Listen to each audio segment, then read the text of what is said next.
Taip, tai stereotipai ir vertinimas per savo prizmę. Tiesiog suvokimams, ne? Reiškia toks pasakymas, kad laimingi žmonės internete nesėdėtų, ne? Visiškai nesėdėtų.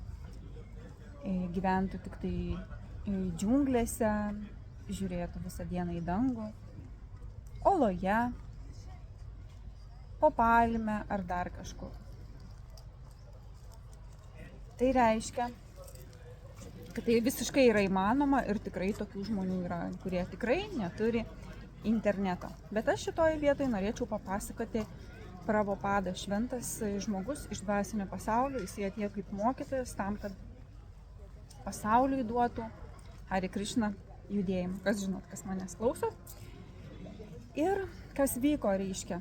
Jisai pajautė iš vidaus, atėjo toks tiesiog, tai mano kelias, tai mano dharma. Iš Indijos išvykti į Ameriką ir skleisti žinias, šitą mantrą, šitą judėjimą visam pasauliui.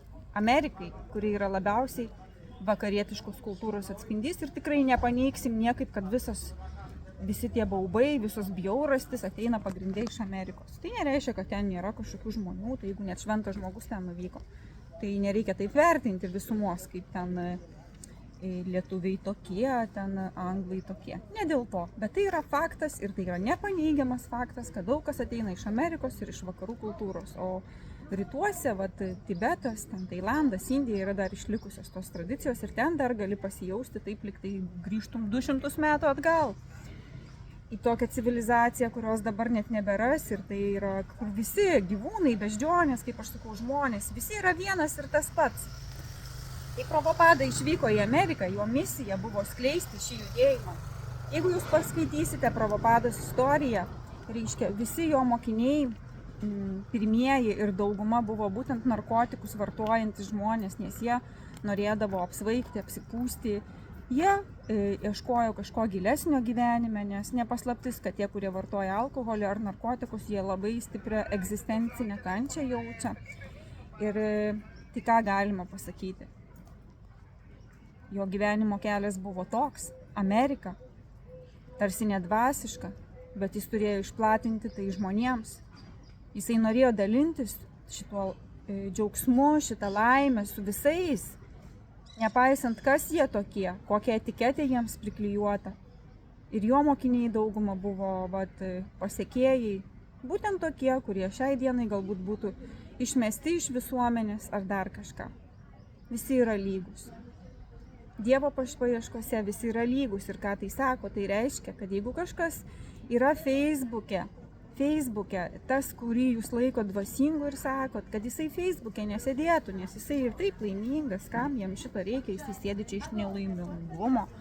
Tai yra visiška netiesa. Jeigu jūs sėdite Facebook'e iš nelaimingumo, nes neturit socialinių ryšių ar saviraiškos, tai yra viena, tai yra jūsų kažkoks tai kelias. O jeigu kažkas kitas Facebook'e kažką kitą daro, kaip ir aš pavyzdžiui.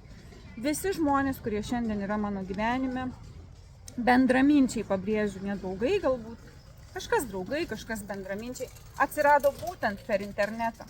Jūs pasakykite, kur mes tie išmesti iš visuomenės, tie tokie išmesti, lygiai taip pat kaip narkomanai nevatai ar dar kažkas. Mes esame išmesti iš visuomenės, nes mes kitaip mąstom, mes nenorim ten skiepytis, mes norim daugiau būti su gamta, su gamtos dėsniais galbūt. Mes ieškom to dieviškumo, tos dvasinės sielos, kur mes vienas kitą sutiktumėm. Jeigu vienas yra Zimbabvėje, kitas Amerikoje, kitas Škotijoje, kitas Anglijoje, kitas dar kažkur, kitam pasaulio gale, kitas Indijoje. Kaip mes galim susitikti, jeigu šiais laikais apjungia būtent internetas. Ir aš esu dėkinga tam internetui ir aš labai džiaugiuosi, kad per tai vyksta sklaida, kad per tai mes susitinkam tie išmestieji iš visuomenės, tas 1% dalelė žmonių, kurių širdis šaukia ir kurie turi susitikti. Ir ne dėl to, kad mes būtumėm kažkokie tai nelaimingi, o dėl to, kad toks yra susitikimo kanalas.